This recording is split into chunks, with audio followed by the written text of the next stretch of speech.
Christmas story in uniform.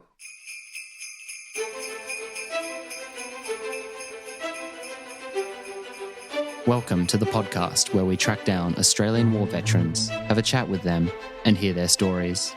I'm Alex Lloyd, and this is Life on the Line.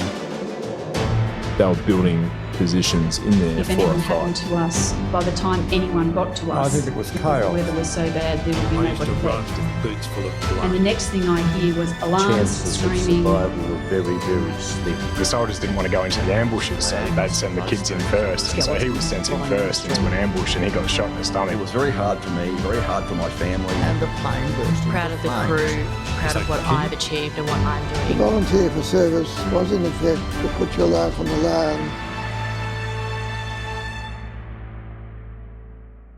Welcome to a Life on the Line special episode. When speaking with veterans over the course of this year, we found that a lot of them had stories of a Christmas in uniform. We've saved these previously untold stories until now to share with you, the listener, to celebrate the upcoming holiday season. This is Christmas on the Line.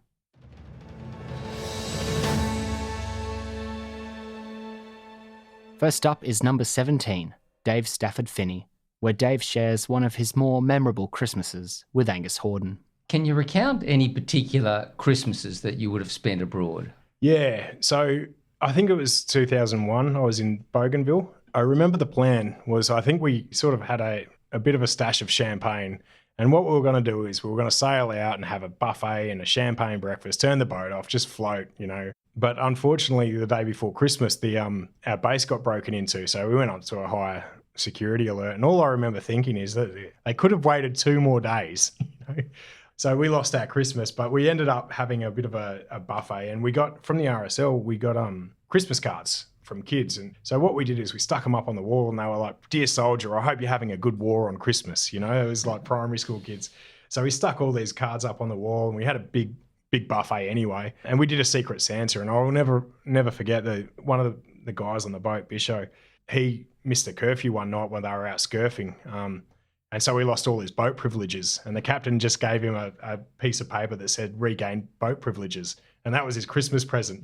And he's just sat at the table and like his ears pricked up almost like a dog. And he's gone, can we go now? And his mate's like, can we? And the captain's like, yeah, all right, get out of here, you know. But yeah, it was ended up being the army band was there and they came down and were playing Christmas tunes. And it ended up just really changing the whole mood of where we were, you know. And it was a really good Christmas. You know, we got to email home and talk about how good it was. And it was a feeling of real brotherhood on that boat that didn't happen often, but it was a good boat to be on. And you had the champagne? No, we didn't.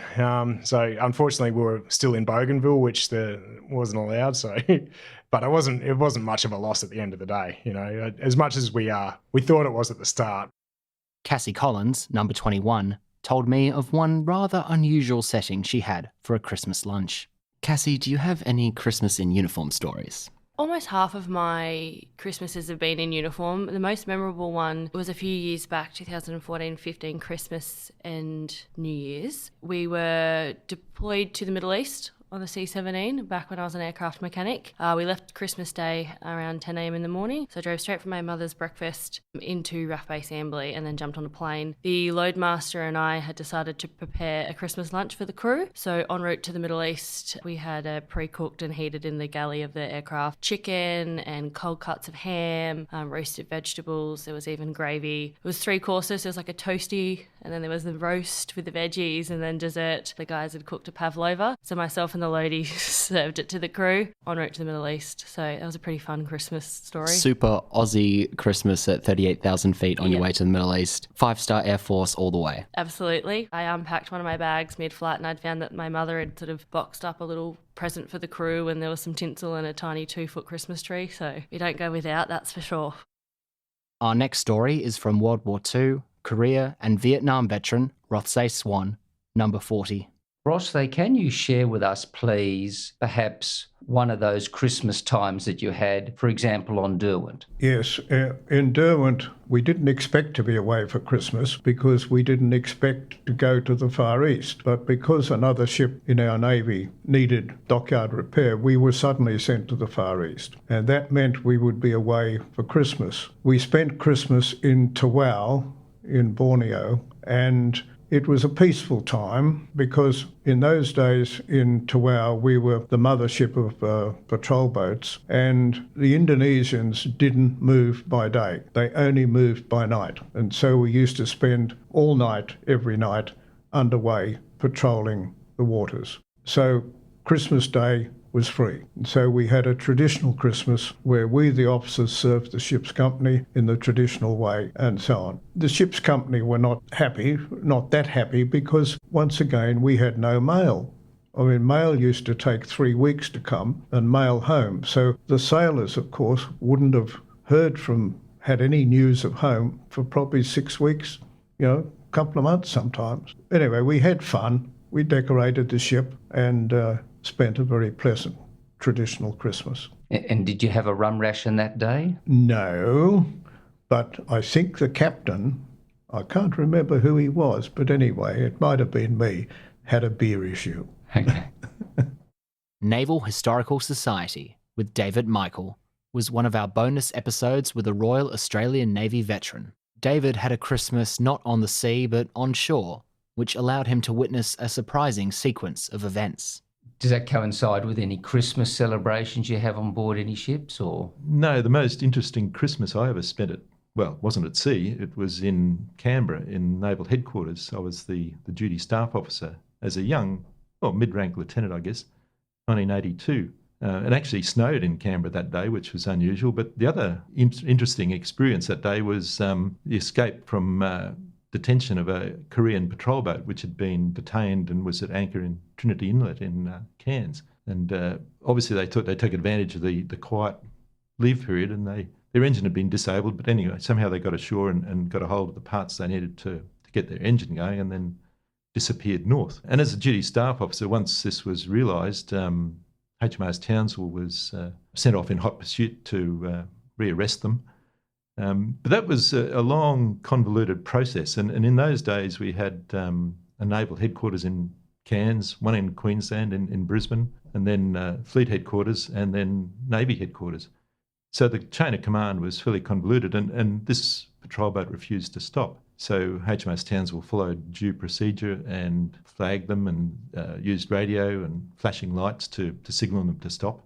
But they didn't. And the day proceeded on, and eventually they fired warning shots across the bow, which were ineffective. And all this was, step by step, communicated up the chain of command.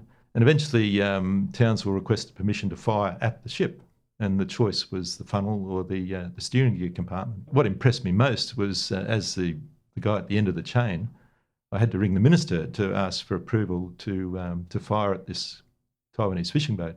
And Minister Killen was on the other end of the phone, and his response was very short and sweet. He's a no-nonsense guy. Yes, and he just said, follow procedure. So we approved firing at the funnel of this fishing boat, and it stopped immediately. So, yeah. But it was the chain of command which was the most interesting thing for me that came out of that, and the delay in each step. And that's why we've got rules of engagement, and fortunately when you follow them, you're able to resolve such circumstances. Yes, yeah, and it worked. I spoke with Chantelle Taylor, formerly a British Army combat medic. Chantelle had an interesting Christmas story for me. The rest of her story was told in the bonus episode, Line of Fire, with Chantelle Taylor. Were you ever on deployment during Christmas? Yeah, I was. That was Kosovo. Tell me about that. Yeah, it was actually quite good because you have people make a fuss of it. They do, whoever's there, the chefs and stuff, wherever they are, they try and make the best. And it's quite good fun. The only difference is you can't get drunk. But then I also, in the private sector, I'd spent many Christmases overseas. I spent probably 3 Christmases in Baghdad, 1 in Afghanistan, and they were, good fun. And and my favourite things on offer, food is everywhere. So, like they have especially with the Americans. I mean, you guys that are listening that know how Americans deploy.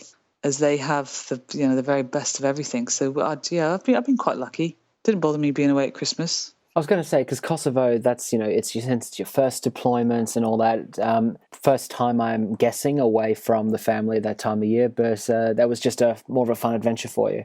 Yeah, because it's different, isn't it? And then, the military become your family, even though I'm really close to mine. At that point, my friends are way cooler than hanging out with my brothers. That's just the way it is, I think. That's, it's not just, I love my family, very much, but for those, your formative years in the military, it's almost I think you have to embrace that. You have to embrace being away and not be too needy for home. I think that's just how it is for everybody. Yeah, I had good fun. It was, I was never really sad for home in that way. Number 22, Glenn Kolomeitz, was on deployment to Timor for this next Christmas story. So for Timor, you spent a Christmas there. How did you find that? Fantastic. It was. I was there with the 3RAR battle group, so with Dad's old battalion, and 3RAR were an interesting unit to work with in those days. They still had the para role, but so very dynamic unit, and had a very good Christmas with those blokes, both in Dili and out in one of the patrol bases. I tried to get around as much as I could. Yeah, good Christmas, but very busy job, very busy job. As the sole legal officer, a lot of my role was key leadership engagement, so engaging with government in Timor, plus the Portuguese, plus the UN and many others. So I had Christmas lunch, didn't have any, I wasn't drinking, there was drink, but the base was opened up for alcohol that day, but I had jobs to do. So I had my Christmas lunch and went back out in my vehicle, engaging with key leadership.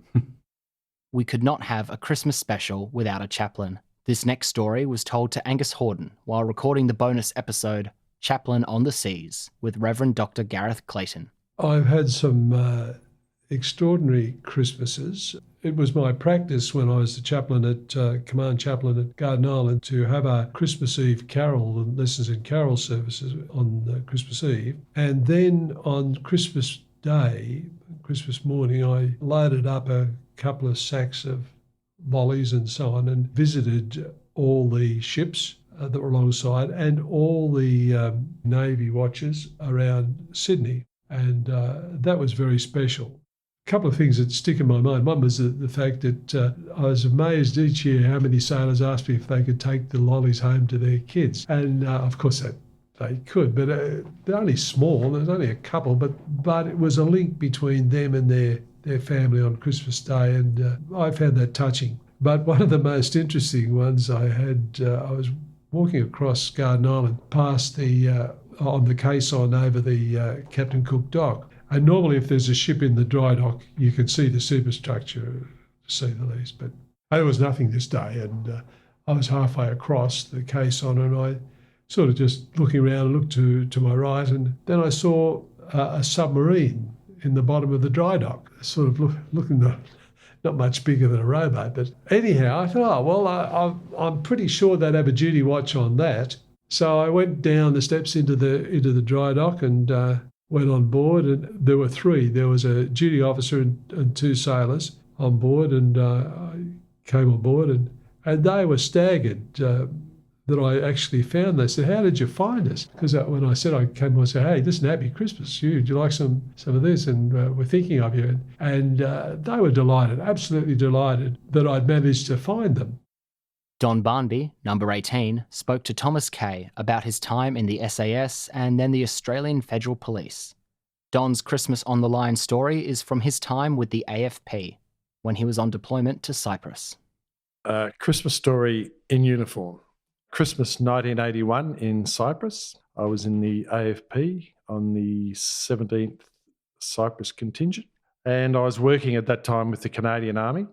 On my first tour in Cyprus, I had the brevet rank of an inspector. So I was there for an officer. So that allowed me to mix in the officers' circles in the mess. As a result, the Canadians came up with this idea that on Christmas Day, all the officers in their regiment, which included us because we were attached, would replace all the diggers on the line, all the young soldiers on the line, and they would come back for a big turkey dinner. So we went out, and it was literally on the line. We were on the buffer zone in Nicosia, and I just remember it was snowing. It was just the most perfect Christmas. It was freezing cold. It was snowing, and we were in a bunker, so it was had all those ingredients of emotional pull.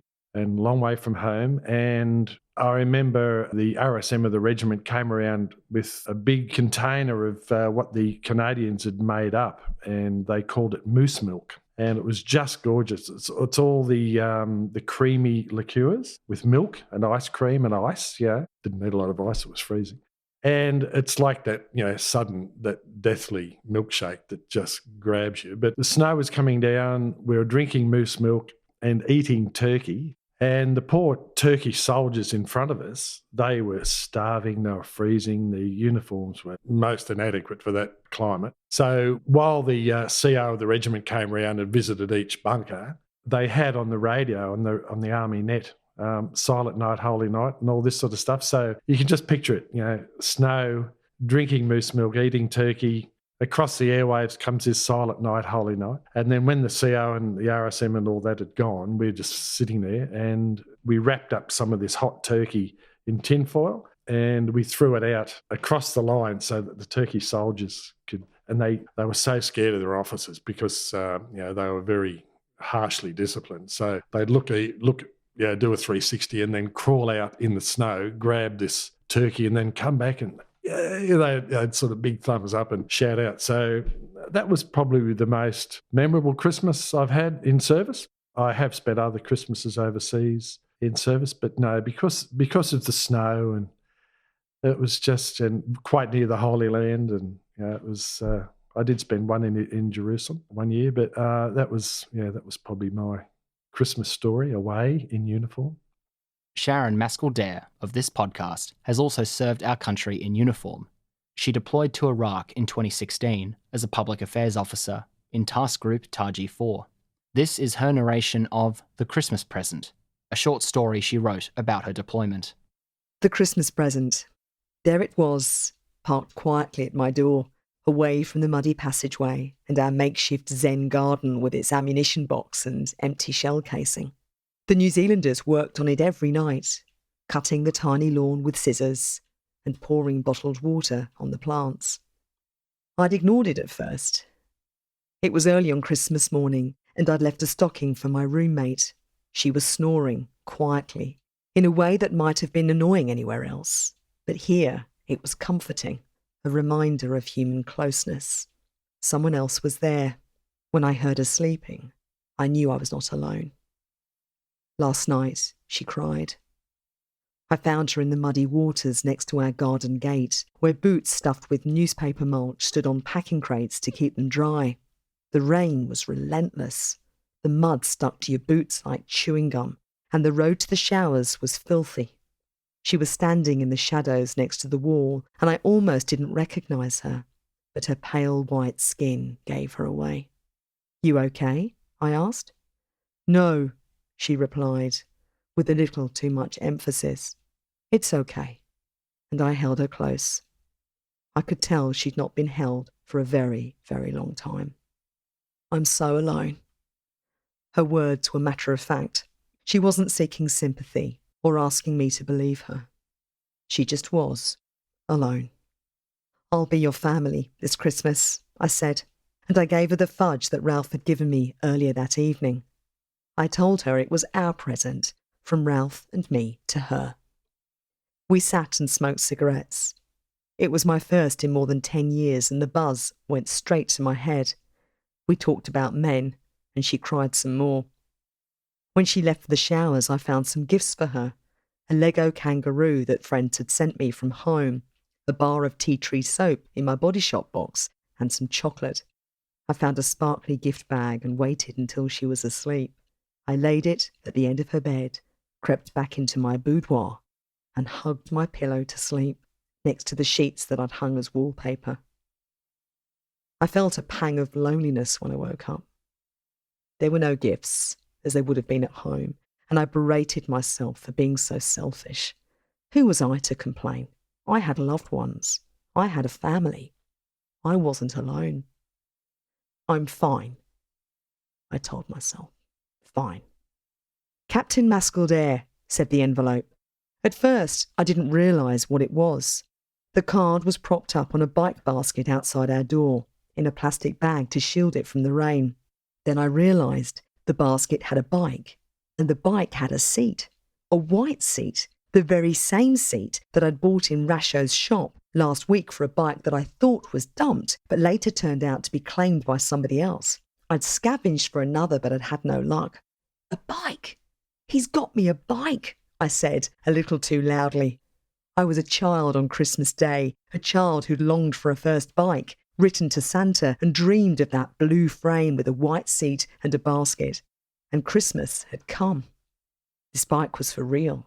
It was for me. You'll be okay, Shaz. You'll be okay. My husband's smile had crumpled with concern on the screen. My daughter Claudia had waved in the background, trying to make light of it, trying to look happy. The connection had faltered, threatening to cut us off. I tried to hold it together, but failed again. The emotion hit me like a wave, pulled me under, and refused to let go. I don't know if I can do this, I'd said later that day.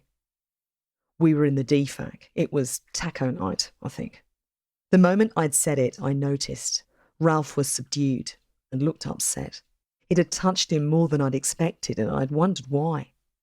But now I understood. He'd gone to the trouble of finding the bike, taken it to the workshop to fix it up, asked them to put the seat on, plus a mudguard. It had taken time and thought. He looked out for me as his mate, and I'd felt like giving up. No wonder he felt sad.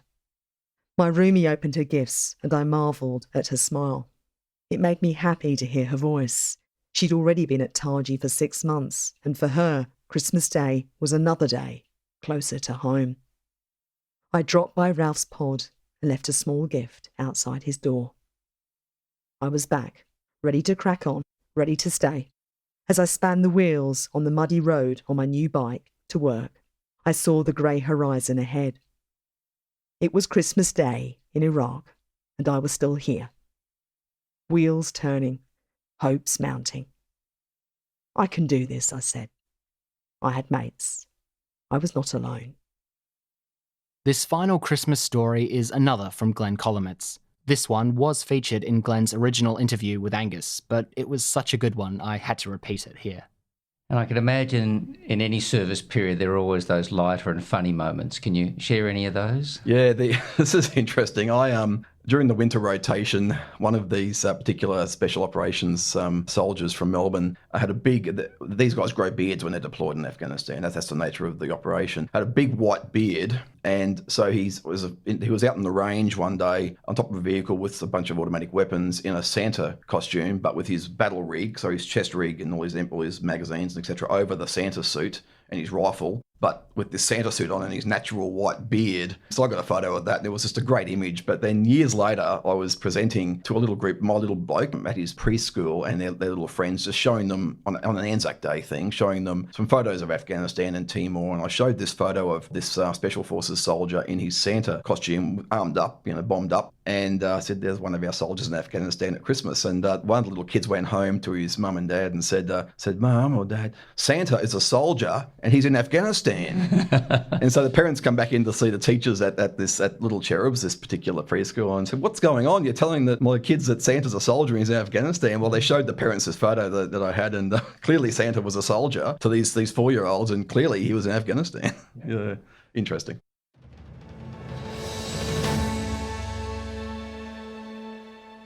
That was Christmas on the Line, 2018. Make sure you're subscribed in your podcast app to know when we're back next year with Season 3. You can subscribe through Apple Podcasts, CastBox, Overcast, TuneIn, Stitcher, or you can also subscribe to our newsletter, or you can just listen through the website. You can also find us on Facebook and Instagram at Life on the Line Podcast and on Twitter at LOTL Pod. Life on the Line is brought to you by Thistle Productions. Artwork by Big Cat Design, music by Dan Van Werkhoven. Have a Merry Christmas or just a fun holiday season. Thanks for listening, and lest we forget.